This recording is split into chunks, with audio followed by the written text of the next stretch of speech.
Tuntunan Sabda Minggu 26 Juni tahun 2022, hari Minggu biasa yang ke-13 dalam tahun C. Injil Lukas bab 9 ayat 51 sampai 62. Ayat emas ayat 62. Tetapi Yesus berkata, setiap orang yang siap untuk membaca tetapi menoleh ke belakang tidak layak untuk kerajaan Allah. Bapak Ibu, saudara dan saudariku yang terkasih dalam Kristus, perikop Injil pada hari Minggu ke-13 ini mengingatkan kita bahwa menjadi orang Kristen itu mungkin sesuatu yang mudah, tetapi hidup sebagai orang Kristen itulah yang sulit. Saya berpikir bahwa bagian termudah dari iman Kristen kita mungkin adalah sekali seminggu kita ke gereja dan sejam kita berada di sana atau di gereja. Setelah itu, waktu hidup kita bisa menjadi yang paling sulit karena kita tak mengamalkan atau mewujudkan iman Kristiani kita. Akan tetapi, ada juga yang menggerutu dan malas ke gereja, serta tak mau mengikuti ekaristi di gereja, bahkan untuk 1 jam saja. Mereka bisa berjam-jam menghabiskan waktu dengan gadget, HP, dan internet, serta sibuk dengan hobi serta kesenangan mereka. Tetapi untuk 1 jam di dalam gereja saja, itu seperti neraka bagi mereka. Menjadi seorang Kristen lebih dari sekedar taat pada aturan dan mengikuti ritual semata. Kita hendaknya mengerti bahwa setelah kita menerima baptisan dalam nama Allah Tritunggal, ketaatan dan komitmen kita kepada Yesus Kristus dimulai, apapun usia kita dan siapapun kita. Saat kita gagal untuk memenuhi kewajiban dan komitmen kita kepada Tuhan sebagai orang Kristen, masalah dalam iman kita dimulai. Firman Tuhan mulai menantang pikiran, perkataan, dan tindakan kita, dan kita dipaksa untuk mengatasi masalah tersebut. Saudara dan saudariku, kita semua tahu betapa sulitnya mengikuti Kristus atau menerapkan ajaran-ajarannya dalam kehidupan kita sehari-hari. Yesus bahkan berkata, setiap orang yang mau mengikut aku, ia harus menyangkal dirinya dan memikul salibnya setiap hari dan mengikut aku. Penyangkalan diri ini tidak selalu berarti menjauhkan diri kita dari hal-hal atau orang-orang yang kita cintai dan tempat yang kita senangi. Akan tetapi, kita hendaknya menempatkan Yesus Kristus dan firman-Nya di atas segalanya, sama seperti Yesus menempatkan Allah Bapa serta kehendak dan rencana Allah Bapa terlebih dahulu dan di atas segala-galanya. Injil hari ini mengilustrasikan hal ini lebih jauh dengan pengalaman Yesus sendiri. Dikisahkan bahwa ketika hampir genap waktunya Yesus diangkat ke surga, ia mencoba memasuki sebuah desa Samaria. Tetapi orang-orang di situ menolak dan tidak mau menerimanya. Dia ditolak karena tujuan perjalanannya adalah Yerusalem. Bayangkan, setiap kita pasti mengalami rasa sakit kalau kita ditolak masuk ke suatu tempat karena ras, warna kulit, atau etnis dan latar belakang budaya kita. Dan hal itulah yang terjadi pada Yesus di sini. Lalu apa masalah yang terjadi sampai Yesus mengalami penolakan di situ. Selama lebih dari 700 tahun, orang Yahudi dan Samaria saling bermusuhan. Orang Samaria telah menikah dengan orang Asyur, penakluk kerajaan utara Israel yang pernah menjadi milik Samaria. Akibatnya, mereka secara etnis berbeda dari orang Yahudi dan mereka memiliki kuil, ritual, dan tradisi yang terpisah. Oleh karena itu, mereka tidak dapat menerima Yesus karena ia pergi ke Yerusalem yang merupakan tempat paling suci bagi orang Yahudi. Ada satu hal luar biasa yang bisa kita dapati dari sikap Yesus adalah bahwa Yesus tidak terpengaruh oleh penolakan itu. Para murid sajalah yang tidak dapat mentolerir penolakan tersebut. Yakobus dan Yohanes bereaksi terhadap penolakan dengan cara alami manusiawi.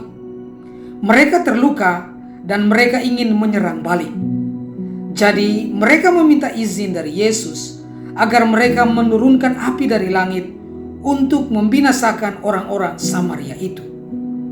Mereka ingin menunjukkan kebesaran kuasa Allah dan mengajar orang-orang yang menolak Yesus agar orang-orang tersebut bisa mengetahui siapa Yesus yang sebenarnya. Tetapi Yesus menegur mereka dan mengajarkan mereka untuk menghindari kekerasan karena kuasa Tuhan akan ditunjukkan dengan cara yang sangat jauh berbeda. Yesus akhirnya mengambil rute yang berbeda ke Yerusalem. Dia bersedia melakukan perjalanan yang lebih jauh karena apa yang menantinya di seberang Samaria adalah penebusan bagi seluruh umat manusia melalui pengorbanannya. Setelah penolakannya, Yesus berbicara kepada 3 orang yang ingin mengikutinya dan menjadi muridnya. Yesus ingin mereka tahu bahwa selain penolakan, akan ada lagi yang mungkin hilang atau ada lagi yang harus mereka korbankan jika mereka mengikuti Dia. Yang pertama berkata, "Aku akan mengikuti engkau kemanapun engkau pergi." Yesus menjawab, "Serigala mempunyai liang dan burung mempunyai sarang, tetapi Anak Manusia tidak mempunyai tempat untuk meletakkan kepalanya." Di sini, Yesus menjelaskan dengan sangat jelas kepada mereka yang ingin mengikutinya bahwa bahkan jika hewan dan burung memiliki tempat berlindung, Dia dan para pengikutnya tidak akan memiliki tempat berlindung. Mereka akan mudah dianiaya karena mereka tak memiliki sandaran atau kekuatan dari dunia ini untuk melindungi mereka. Mereka tak memiliki sandaran untuk meletakkan kepala mereka. Yang kedua mengatakan bahwa dia ingin pulang dan menguburkan ayahnya sebelum dia datang untuk mengikuti Yesus. Permintaan itu masuk akal karena hal ini bukan hanya tradisi Yahudi tetapi juga tradisi seluruh umat manusia. Tetapi tanggapan Yesus tampaknya begitu keras. Dia berkata kepada orang itu, "Biarlah orang mati menguburkan orang mati, tetapi engkau pergilah dan beritakanlah kerajaan Allah di mana-mana." Di sini Yesus memberitahu orang itu bahwa orang yang mati secara rohani atau mereka yang tidak menyadari hal-hal rohani dan lebih mementingkan tubuh daripada kehidupan rohani mereka akan menguburkan orang mati. Akan tetapi mereka yang hidup secara rohani sadar akan pentingnya hal-hal rohani harus pergi untuk memberitakan kerajaan Allah. Dengan kata lain, Yesus berkata bahwa komitmen untuk mengikuti Dia harus didahulukan. Yang ketiga mengatakan bahwa dia akan mengikuti Yesus, tetapi pertama-tama dia ingin mengucapkan selamat tinggal kepada orang tuanya dan keluarganya di rumah. Kepadanya Yesus berkata, "Setiap orang yang siap untuk membajak tetapi menoleh ke belakang tidak layak untuk kerajaan Allah." Saudara dan saudariku, setiap petani yang menggunakan bajak akan memahami dengan baik ucapan Yesus. Tangan petani harus tetap membajak. Jika dia melihat ke belakang, dia tidak akan membuat garis yang lurus atau barisan yang lurus untuk penanaman.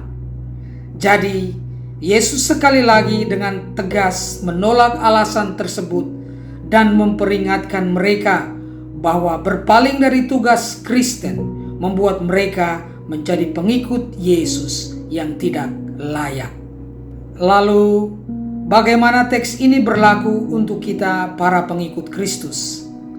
Pertama-tama, iman atau kepercayaan kita kepada Yesus dan firman-Nya tidak akan langsung disambut dan diterima oleh orang lain, bahkan oleh keluarga dan teman kita sendiri. Tetapi kita tidak perlu mengutuk dan menghakimi mereka yang menolak kepercayaan kita atau menolak kita untuk masuk ke dalam hidup mereka.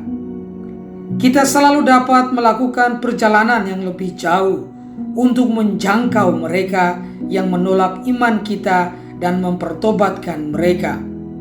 Kita harus berdoa lebih lama bagi mereka. Kita harus bersabar dan rendah hati dalam waktu yang tidak singkat. Kita harus rela berkorban seperti Kristus, bahkan mungkin dengan pengorbanan yang tidak sedikit untuk membawa mereka ke dalam iman Kristen. Namun, di tengah penolakan, penting untuk kita pahami apa artinya menjadi pengikut Yesus. Sebagai pengikut Yesus, kita dituntut memiliki komitmen yang kuat atau tekad yang teguh. Kita harus rela mengorbankan keamanan dan kenyamanan kita.